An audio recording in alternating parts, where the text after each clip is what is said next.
Hello,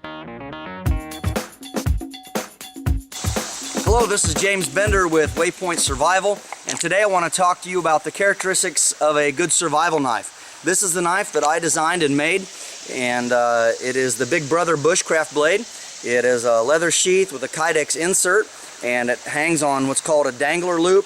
It has snaps on it, so you can put it on your belt, and you don't have to take your belt off and on. You just put it over top of your belt, and has a double snap for extra security. And so has an extra long loop on it, and heads up to Michael O'Mackley of O'Mackley Custom Knives, who taught me this. If you got gloves on or your fingers are numb, a nice long loop like this, easier to get a hold of when you want to get your knife out. So it is a full leather sheath. I make these. It also has a kydex insert on the inside to help protect the blade. So again, this is from Bender Knife Works. All right, put this down.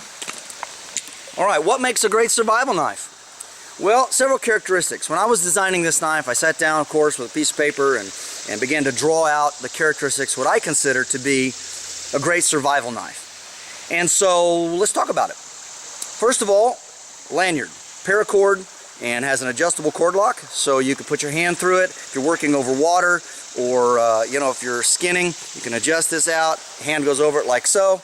And obviously, if something happens, you drop your knife, well, it's still attached. So some people don't like lanyards, but I think that it's a great idea depending on the situation you're in, of course. All right, so the steel is 1095 high carbon steel, and it is full tang. It goes from edge to edge, of course, end to end. And it is 5 1/4 inch blade. It has a nickel silver bolster on it. I don't always make them with this. This just happens to be the prototype. As you can see, it's 000. And so I probably won't be doing this to all of them, but it has black canvas micarta slab handles with grooves cut in it. It has 1/4 inch stainless steel tubes, 3 of them, 1 for the lanyard and 2 if you need to lash it onto a spear to extend your reach if you're trying to protect yourself. It has jimping on the spine here, which is to help you get a good grip with your thumb in case you're cutting or slicing and you're working, except if it's wet or there happens to be blood, you're skinning, and it makes it really slippery, so that will help you maintain your grip if you want to hold it like this. It has a drop point, which is pretty much the best all-around tip in my opinion for a bushcraft blade. It's really strong, and so a nice drop point here.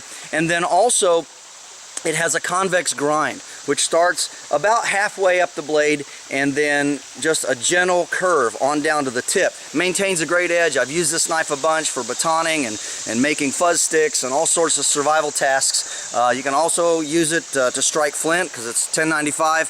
And I do make sure that the entire knife is hardened. Some people only harden it sequentially, so the bottom part is hard, the top will be soft. You need to make sure your survival knife is hard all the way through so that it's hard enough to strike a spark off the spine if you need to.